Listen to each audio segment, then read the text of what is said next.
नमो नमः मित्राणि, अहमस्मि अनन्तमणि त्रिवेदी, मानवभारती देहरादूनतः। अद्य बहुशोभनः एकः पाठः संस्कृतकक्षायाम् अस्माभिः पाठ्यते। तस्य पाठस्य नाम अस्ति अमृतं संस्कृतम्। कक्षा सप्तम वर्गस्य एषः पाठः वर्तते। यद्यपि सप्तम वर्गे एषः पाठः पाठ्यते, तथापि अस्माभिः सर्वैः एतत् अवश्यमेव ज्ञातव्यं यत् संस्कृतभाषा न केवलम् एकस्याः कक्षायाः भाषा, न केवलम् एकस्य जनस्य भाषा, अपि तु सम्पूर्णस्य देशस्य संसारस्य भाषा वर्तते। मूलरूपेण भारतस्य तु इयं भाषा अस्ति एव, यतोहि कथितमस्ति भारतस्य प्रतिष्ठे द्वे संस्कृतं संस्कृतिस्तथा। भारतस्य प्रतिष्ठे द्वे संस्कृतं संस्कृतिस्तथा। तर्हि शृण्वन्तु भवन्तः अद्यतनस्य वर्गस्य बहुशोभनः एकः पाठः वर्तते, अमृतं संस्कृतम्। नगरे नगरे ग्रामे ग्रामे विलसतु संस्कृतवाणी, सदने सदने जन जन वदने जयतु चिरं कल्याणी। सत्यशील सौंदर्य समीरा, ज्ञान जला गति सारा, छल छल कल कल प्रवहतु दिशि दिशि, पावन संस्कृत धारा, पावन संस्कृत धारा। जी हाँ मित्रों, मेरे प्यारे बच्चों, आज का पाठ बहुत ही सुंदर है। इस पाठ का नाम है अमृतम संस्कृतम। संस्कृत एक अमृत तुल्य भाषा है, बिल्कुल निश्चित। भारत की प्रतिष्ठा इसी में है, क्योंकि भारत की दो बहुमूल्य चीजें हैं, एक है भारतीय संस्कृति और दूसरी है संस्कृत भाषा। यद्यपि यह पाठ कक्षा सप्तम वर्ग के बुक में निहित है, लेकिन हम सभी को संस्कृत भाषा से अवगत होना चाहिए, संस्कृत भाषा की विशेषताएं समझनी चाहिए और जाननी चाहिए। तो आइए देखते हैं अमृतम संस्कृतम के पाठ के माध्यम से किन बातों को हमें बताई गई है। अमृतम संस्कृतम। संस्कृत एक अमृत भाषा है। विश्वस्य उपलब्धासु भाषासु संस्कृत भाषा प्राचीनतमा भाषा अस्ति। विश्व की जितनी भी भाषाएं उपलब्ध हैं, उनमें संस्कृत भाषा सबसे प्राचीन भाषा मानी गई है। ये आप सब भी जानते हैं, हम सब भी जानते हैं। भाषेयम अनेकाशाम भाषाणाम जननी मता। यह भाषा अनेक भाषाओं की जननी है। जननी अर्थात माता है, क्योंकि भारतीय भाषाओं के साथ साथ वैश्विक स्तर पर भी जो कुछ भाषाएं हैं, वो कहीं न कहीं संस्कृत भाषा के शब्दों से प्रभावित हैं। संस्कृत भाषा का जो व्याकरण है, पाणिनि व्याकरण है, वो हर भाषा में शब्दों को देने का काम आज भी कर रहा है। भारतीय भाषाएं, खास करके जिन भाषाओं में तत्सम शब्द है, ऐसा कहा जाता है, ऐसा माना जाता है, और यह सत्य है कि जितने भी तत्सम शब्द हैं, वो सभी संस्कृत भाषा के शास्त्रों से, ग्रंथों से, साहित्य से और व्याकरण से लिए गए हैं। प्राचीनयोः ज्ञान विज्ञानयोः निधि अस्याम सुरक्षितः। संस्कृत भाषा में प्राचीन जो ज्ञान विज्ञान निधि है, खजाना, ज्ञान का खजाना, वो इस भाषा में निहित है। बच्चों को बताना चाहिए। संस्कृतस्य महत्व विषयकेनापि कथितम भारतस्य प्रतिष्ठे द्वे संस्कृतम संस्कृतिस्तथा। भारत की दो प्रतिष्ठाएं हैं, एक संस्कृत भाषा और दूसरी भारतीय संस्कृति। यम भाषा अतीव वैज्ञानिकी। यह भाषा बहुत ही वैज्ञानिकी भाषा है। बात शब्दों की हो, बात वर्णों की हो, बात शास्त्रों की हो, बात योग की हो या निरोग की हो, किसी भी प्रकार की कोई भी बात यदि संस्कृत भाषा में की जाती है, तो उसकी वैज्ञानिकता हमें दिखती है, परिलक्षित होती है।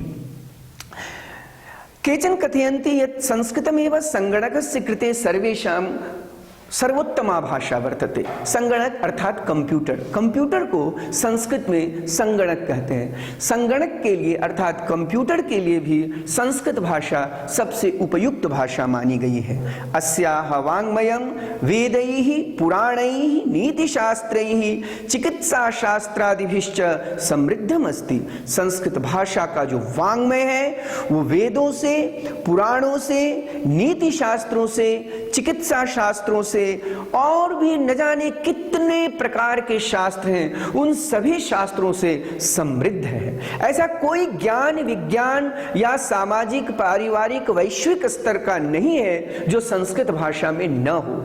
आवश्यकता है उन ज्ञान विज्ञान के परिधि तक हमें पहुंचना है और उसको समझना है, और बच्चों को हमें बताना होगा कि आप जो भी पढ़ रहे हैं उन सभी अध्ययनों के साथ साथ संस्कृत शास्त्रों में निहित जो ज्ञान विज्ञान परिचर्चा है उससे भी आप अवगत हों।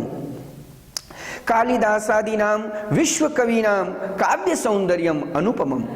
महाकवि कालिदास का जो काव्य सौंदर्य है और भी जो उस समय के विद्वान हैं उन सब का काव्य सौंदर्य अनुपम है, बहुत ही सुंदर है। कौटिल्य रचितम अर्थशास्त्रम जगति प्रसिद्धम अस्ति। कौटिल्य ने जो अर्थशास्त्र दिया भारत को वो विश्व में प्रसिद्ध है, और हम सब जानते हैं कि कौटिल्य का अर्थशास्त्र पढ़कर कोई भी व्यक्ति अर्थशास्त्री बन सकता है। गणित शास्त्रे शून्यस्य प्रतिपादनम सर्वप्रथमम आर्यभट्टः अकरोत्। सबसे पहले गणित में जो शून्य का प्रतिपादन है वो आर्यभट्ट ने किया। हम कभी आर्यभट्ट पर एक सुंदर सा वीडियो बनाएंगे और आर्यभट्ट के विषय में आपको बताएंगे। अभी केवल संस्कृत की बात है तो हम अमृतम संस्कृतम की ही चर्चा करेंगे, लेकिन इस चर्चा में कालिदास के साथ साथ आर्यभट्ट नहीं छूटते, क्योंकि आर्यभट्ट का संस्कृत साहित्य में बहुत बड़ा योगदान है। चिकित्सा शास्त्रे चरक शुश्रुतयोः योगदानम विश्व प्रसिद्धम। चिकित्सा मेडिकल साइंस में आप सबने चरक और सुश्रुत का नाम सुना होगा, विश्व प्रसिद्ध है। कहा जाता है कि सर्वप्रथम चरक और सुश्रुत ने ही सबसे पहली शल्य क्रिया किया था, ऑपरेशन किया था। संस्कृते यानि अन्यानि शास्त्राणि विद्यन्ते तेषु वास्तुशास्त्रम, रसायन शास्त्रम, खगोल विज्ञानम, ज्योतिष शास्त्रम, विमान शास्त्रम इत्यादीनि उल्लेखनीयानि सन्ति। अर्थात संस्कृत में वास्तुशास्त्र के साथ साथ रसायन शास्त्र, खगोल विज्ञान, ज्योतिष शास्त्र, विमान शास्त्र और भी बहुत सारे शास्त्र भरे पड़े हुए हैं। हमें उसको पढ़ना है, जानना है और नई पीढ़ी को बताना है। संस्कृते विद्यमानाः सूक्तयः अभ्युदयाय प्रेरयन्ति यथा सत्यमेव जयते वसुधैव कुटुम्बकम। जो संस्कृत की सूक्तियां हैं वो हमेशा हमें प्रेरित करते हैं। हमारे मानव भारती का आदर्श वाक्य है आत्मानं विद्धि योगः कर्मसु कौशलम। जीवन बीमा निगम LIC का योगक्षेमम वहाम्यहम। देश में बहुत सारी संस्थाएं हैं, बहुत सारे ऐसे स्कूल हैं, विश्वविद्यालय हैं, महाविद्यालय हैं जिनके आदर्श वाक्य संस्कृत में होते हैं, क्योंकि ये जो सूक्तियां हैं वो हमें कहीं न कहीं अभ्युदय के लिए प्रेरित करती हैं, अभ्युदय के लिए प्रेरित करती हैं। विद्यामृतमश्नुते योगः कर्मसु कौशलम सर्वभूतेषु आत्मवत् व्यवहारं कर्तुम संस्कृत भाषा सम्यक शिक्षयति। हमें आपस में कैसे व्यवहार करना है, मित्र का मित्र के साथ कैसा व्यवहार हो, पति का पत्नी के साथ कैसा व्यवहार हो, शिक्षक का विद्यार्थियों के साथ कैसा व्यवहार हो, विद्यार्थियों का शिक्षक के साथ कैसा व्यवहार हो, सबको सबके साथ समुचित व्यवहार करने की कला संस्कृत भाषा सिखाती है। केचन कथयन्ति यत् संस्कृत भाषायां केवलम धार्मिकम साहित्यम वर्तते। कुछ लोग ऐसा कहते हैं कि संस्कृत में केवल धार्मिक साहित्य है। जी नहीं, ऐसा धारणा समीचीना नास्ति। यह जो धारणा है ये बिल्कुल हटा देनी चाहिए, यह समुचित धारणा नहीं है। संस्कृत ग्रंथेषु मानव जीवनाय विविधाः विषयाः समाविष्टाः सन्ति। संस्कृत के शास्त्रों में, ग्रंथों में मनुष्यों के लिए बहुत प्रकार के विषय दिए गए हैं। महापुरुषाणाम अर्थात महापुरुषों का मति, उत्तम जनानाम धृति, सामान्य जनानाम जीवन पद्धति च वर्णिताः सन्ति। महापुरुषों का जीवन, उनका व्यवहार, उनके जीवन पद्धति सब कुछ संस्कृत भाषा में दिया गया है। जो प्राचीन काल के ऋषि मुनि होते थे उनकी जीवन पद्धति क्या है, किसी भी ऋषि मुनि के जीवन पद्धति को पढ़कर जानकर आप अपने जीवन में उसका अनुसरण कर सकते हैं और आप भी ऋषि तुल्य हो सकते हैं। हमें उसे पढ़ना होगा और जानना होगा। अतः अस्माभिः संस्कृतम अवश्यमेव पठनीयम। इसलिए हम सबको संस्कृत भाषा का ज्ञान अवश्य करना चाहिए। तेन मनुष्यस्य समाजस्य च परिष्कारः भवेत्, उससे हम मनुष्यों के जीवन का परिष्कार होता है। उक्तंच, और कहा गया है, अमृतम संस्कृतम मित्र सरसम सरलम वचः भाषासु महनीयम यद ज्ञान विज्ञान पोषकम। यह जो भाषा है बहुत ही समृद्धशाली भाषा है। मैंने यहाँ इस श्लोक को लिखा है, तो हम सभी का कर्तव्य होता है कि इस महनीय भाषा के ज्ञान को अपनाएं, उसे पढ़ें। हम सब जानते हैं कि संस्कृत भाषा हमारी देव भाषा है, संस्कृत हमारी धर्म भाषा है, संस्कृत पाठ पूजा तंत्र भाषा है, संस्कृत धैर्य संयम भाषा है। संस्कृत भाषा के पढ़ने से हमारे अंदर धैर्य, बहुत इस समय मनुष्य के अंदर जो पारिवारिक विषमता है, जो सामाजिक विषमता है, उसमें धैर्य की बहुत कमी है। धैर्य धारण संस्कृत भाषा सिखाती है। शांति,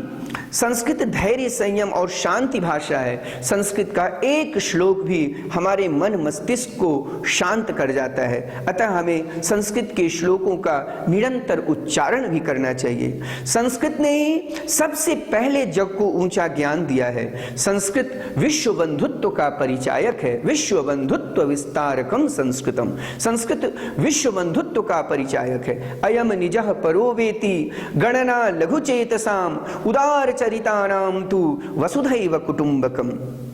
संस्कृत में ही भारत का विशाल वैभव है। संस्कृत में ही वैदिक कर्म योग है, उपनिषदों का ब्रह्मवाद है, मनु का मानव धर्म शास्त्र है, रामायण का पावन प्रसंग है, महर्षि वेद व्यास के पुराण महाभारत श्रीमद् भगवत गीता इसी संस्कृत भाषा के अंग हैं। संस्कृत विश्व भाषा का श्रृंगार है, मानवों को देवताओं से मिला उपहार है। इसका काम सभी लोगों को सुंदर और सुखी बनाना है। सर्वजन हिताय सर्वजन सुखाय सर्वे भवन्तु सुखिनः सर्वे सन्तु निरामयाः सर्वे भद्राणि पश्यन्तु मां कश्चित् दुःख भाग भवेत्। ये संस्कृत के प्राण के प्रतीक हैं।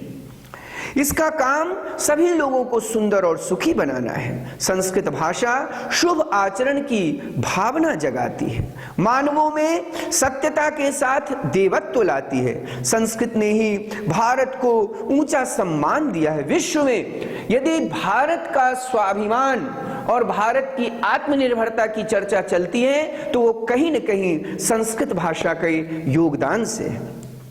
संस्कृत ने उत्तिष्ठत का वरदान दिया है। उत्तिष्ठत जागृत प्राप्य वरान निबोधत, जिसका अनुसरण स्वामी विवेकानंद ने भी किया था। संस्कृत ने अपने शास्त्रों में मानव के समस्त आदर्श दिए हैं। हम मानवों के जितने भी आदर्श हैं वो संस्कृत के शास्त्रों में निहित हैं। धर्म, अर्थ, काम, मोक्ष को देने वाली संस्कृत भाषा ही है। संस्कृत शांति की संस्थापिका है। संस्कृत भारत की एकता की साधिका है। कर्म, ज्ञान, भक्ति तथा मुक्ति में सहायिका है। सच्चाई के साथ कल्याण की भावना से सुंदरता देने वाली, शांति तथा समृद्धि देने वाली भाषा संस्कृत है। सत्यनिष्ठम शिवम सुंदरम संस्कृतम, सत्यनिष्ठम शिवम सुंदरम संस्कृतम। संस्कृत सत्य, शिव, कल्याणकारक तथा सुंदर है। आओ संस्कृत पढ़ें, स्वयं तथा वसुधा का कल्याण करें। तो इस तरह की बातें इस अमृतम संस्कृतम के माध्यम से, इस पाठ के माध्यम से बच्चों को बताई गई है। पाठ अवश्य बच्चों के लिए है, पर इसमें जो बातें हैं वो हम सबको सुननी चाहिए, जाननी चाहिए और निरंतर अपने जीवन में कहीं न कहीं संस्कृत के शास्त्रों, साहित्य ग्रंथों और उसके वैभवशाली जो ज्ञान है उससे सुपरिचित होने का प्रयास करना चाहिए। क्योंकि यह जो अमृत संस्कृत है यह एक वरदान के रूप में, एक उपहार के रूप में हम भारतीयों को मिला है। हम भारतीय बहुत ही सौभाग्यशाली हैं कि हमें संस्कृत भाषा का उपहार देवताओं के द्वारा, ऋषियों के द्वारा, चिंतनशील उस समय के विद्वानों के द्वारा प्राप्त है। तो आप सब इस अमृतम संस्कृतम को सुने और बहुत अच्छा लगे, अगर यह वीडियो आपको पसंद आए तो आप निश्चित तौर पर शेयर करें, लाइक करें, और यदि सब्सक्राइब न किया है तो अवश्य किए करें। जय तु संस्कृतम, जय तु भारतम।